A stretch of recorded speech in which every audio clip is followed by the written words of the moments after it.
नमस्कार दोस्तों, बीके भाई स्टडी क्लासेस में आपका स्वागत है। आज हम लोग नागपुरी में देखेंगे नागपुरी भाषा में प्रयुक्त वर्णमाला के नियम। आज हम लोग वर्णमाला के नियम का अध्ययन करेंगे। तो चलिए देर न करते हम लोग स्टार्ट करते हैं। देखिए इस प्रकार से ये इसका 6-7 कुछ रूल है ना। इस रूल के हिसाब से हम लोग ये सारा ये वर्णमाला के नियम को समझेंगे। तो पहला रूल है आपका, नागपुरी भाषा लिखते समय कुछ वर्णों का प्रयोग नहीं के बराबर होता है। अब हम लोग देखेंगे कि नागपुरी में कौन कौन सा ऐसा वर्ण है जिसका प्रयोग नहीं के बराबर नहीं ही होता है। तो ध्यान दीजिए, उदाहरण के लिए है जैसे कि देखिए री हो गया, लिरी हो गया, ए हो गया, ओ हो गया, अंग हो गया, सॉरी अंग नहीं मूर्धनी ना, व तालप सा, मूर्धन सा, ज्ञ, अंग। तो इन सभी जो सब अक्षर हैं, ये जितने भी अक्षर हैं, इनका प्रयोग नागपुरी में नहीं होता है। इनका प्रयोग नागपुरी में बिल्कुल भी नहीं होता है। अब हम लोग देखेंगे रूल 2। दूसरा नियम हमारा क्या कहता है कि नागपुरी शब्द बनाने के लिए सबसे ज्यादा प्रयोग होने वाला अक्षर कौन कौन से ऐसा अक्षर हैं जो नागपुरी में सबसे ज्यादा प्रयोग किए जाते हैं।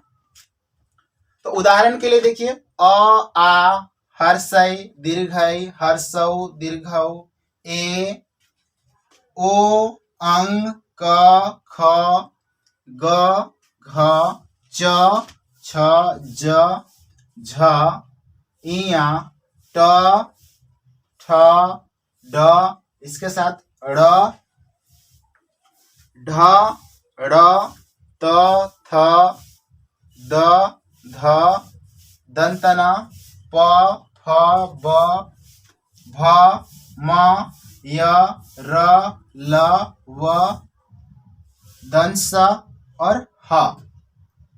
ये जितने भी अक्षर हैं नागपुरी में सबसे ज्यादा प्रयोग होने वाले अक्षर हैं।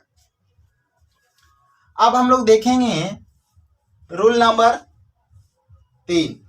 तो तीसरा नियम हमारा कहता है कि नागपुरी में य के स्थान पर, व के स्थान पर, ज्ञ के स्थान पर, री के स्थान पर, संयुग्य छ के स्थान पर, तालप स के स्थान पर कुछ अलग ही अक्षर का प्रयोग किया जाता है।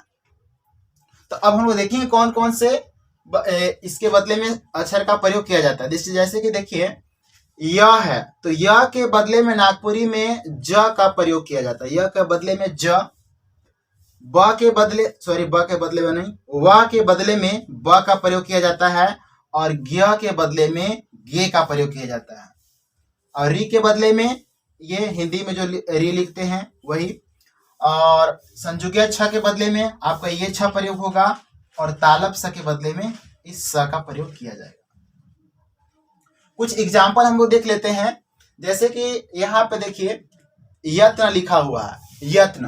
तो यत्न में ज का प्रयोग, यहाँ पे देखिए अ है, तो अ के स्थान पर ज का प्रयोग करना है। तो यहाँ पे देखिए यत्न को लिखा जाता है जतन, यत्न को लिखा जाता है जतन, यानी कि य के जगह में ज का प्रयोग किए। अब यहाँ पे देखिए लिखा हुआ है व्यवस्था। व्यवस्था में व के जगह में हम लोग ब का इस्तेमाल किए हैं, इसलिए यहाँ पे व्यवस्था लिखा गया। यहाँ पे है व्यवस्था, लेकिन यहाँ पे लिखेंगे हम लोग व्यवस्था। ज्ञान है, तो ज्ञान के जगह में देखिए, ज्ञान के जगह में गे का प्रयोग करना था, तो ज्ञान हम लोग ऐसे सामान्यतः लिखते हैं, लेकिन नागपुरी में लिखा था इस प्रकार से है। हिंदी में अगर ऐसा लिखेंगे तो ये गलत हो जाएगा। नागपुरी में गे या न, ज्ञान। ऋषि, ऋषि को देखिए इस प्रकार से लिखा जा रहा है ऋषि, यहाँ पे ये री बदल गया। छन, छन में ये छ का प्रयोग किया गया है, और शेष में देखिए तालप स है, तो यहाँ पे ये स का प्रयोग किया गया है, ऐसे लिखाएगा शेष। ये था रूल तीसरा। और चौथा रूल में हम लोग देखेंगे रूल नंबर 4। रूल नंबर 4 हमारा कहता है नागपुरी में अचानक किसी बात को व्यक्त करने के लिए प्रयोग किए जाने वाले शब्द। अचानक किसी बात को, जिसको बोलते हैं आश्चर्यवाचक, उसको व्यक्त करने के लिए हम लोग किन किन शब्दों का इस्तेमाल करेंगे। तो देखिए ए, आ, अरे, सॉरी अरे नहीं एरे है, एरे, अरे, ओहरे, आहरे, आह, बाह बा आदि। इन सभी शब्दों का जो है प्रयोग हम लोग नागपुरी में करते हैं। रूल नंबर 5, तो रूल 5 कहता है नागपुरी में के जोड़कर, मतलब नागपुरी में जोड़ के बोला जाता है। यहाँ पे के जो हम लगाए हैं उसको जोड़ना है किसी शब्द के साथ, बीते समय का क्रिया बनाया जाता है। मतलब बीती हुई बात को व्यक्त करने के लिए हम लोग के जोड़ करके क्रिया बनाते हैं। जैसे कि देखिए तोइर प्लस के, तो यहाँ पे हम के जोड़े, तोइर में हम लोग के जोड़े, तो इससे हमारा शब्द बना तोइर के मतलब कि तोड़ने के बाद मतलब ये बीता हुआ बात बता रहा है। अगर कहीं रहेगा जोड़ प्लस के, तो यहाँ पे हम लोग के जो प्रयोग किए यह बीते हुए समय का बोध कराता है और ये क्रिया बनाता है। जैसे जोड़ प्लस के, तो यहाँ पे हो जाएगा मेरा जोड़ के, यानी कि हिंदी में बोले तो जोड़ने के बाद। अब रूल हम लोग 6 देखते हैं। रूल 6 हमारा बताता है कि नागपुरी में विशेषण बनाने के लिए हम लोग ल का, या का और ऐ का प्रयोग करते हैं। जैसे कि देखिए एग्जाम्पल में यहाँ पे देखिए रंग लिखा हुआ है और यहाँ पे ल है, तो इन दोनों के मिलने से बना रंगल। अब यहाँ पे ध्यान देने वाली बात ये है कि रंग जो है आपका ये मूल शब्द है। अब जो बाद में लगाते हैं किसी शब्द में वो होता है आपका प्रत्यय। तो यहाँ पे जो हम ल लगाए हैं यह आपका क्या है, प्रत्यय है। ल जो है यहाँ पे ये प्रत्यय है। अब यहाँ पे मूल शब्द और प्रत्यय दोनों को मिलाने से बना मेरा एक शब्द रंगल। अगर बात की जाए इसका प्रयोग तो हम लोग प्रयोग कर सकते हैं रंगल कांच। अगर हिंदी में बोले तो रंगा हुआ कांच। इसी बात को यहाँ पे रंगल कांच लिखा हुआ है।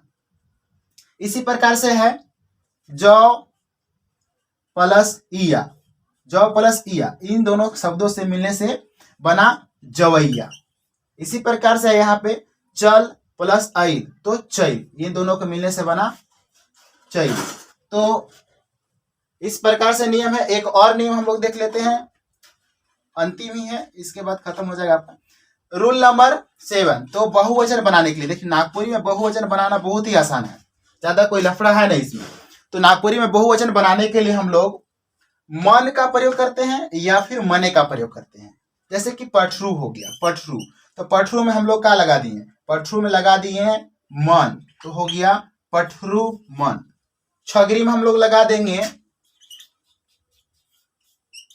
मन, तो हो जाएगा हमारा छगरी मन। अब मने का भी इसी प्रकार से है, जैसे छोड़ा तो छोड़ा मने, छोड़ी तो छोड़ी मने हो जाएगा। तो इस प्रकार से मन और मने लगा करके हम लोग एक वचन से बहुवचन बनाते हैं नागपुरी में, बस मन और मने। रूल नंबर 8, तो रूल 8 कहता है कि नागपुरी में अगर संख्या दिखाने के लिए कोई शब्द का प्रयोग करना है तो यहाँ पे हम लोग इस प्रकार से कुछ शब्द है, जैसे कि आप देखिए ठो है, गो है, हर है, गोड़ है, मुड़ है। इन शब्दों का प्रयोग हम लोग नागपुरी में किसी संख्या को व्यक्त करने के लिए करते हैं। जैसे ठो है तो एक ठो, दू ठो, नागपुरी में बोला जाएगा तो दुई ठो हो जाएगा, दुई ठो। गो से एक गो, एगो हो जाएगा, एगो, दू गो। तो इस प्रकार से प्रयोग किया जाएगा। हर से तो दुई हर, तीन हर, चार हर। गोड़ से 5 गोड़, 2 गोड़। मुड़ से 1 गोड़, 2 गोड़। मुड़ से एक मुड़ दो मुड़ ना, एक मुड़ दो मुड़, इस प्रकार से होगा। तो आज के वीडियो में हम लोग इतना ही समाप्त करते हैं। नागपुरी भाषा में प्रयुक्त वर्णमाला के नियम हम लोग आज समझे। तो अगले बार फिर नया वीडियो में कुछ नया समझेंगे। तो अगर आप मेरे चैनल को सब्सक्राइब नहीं किए हैं तो सब्सक्राइब कर लें और बेल आइकन को भी दबा लें, ज़्यादा से ज़्यादा शेयर करें। Thanks for watching this video.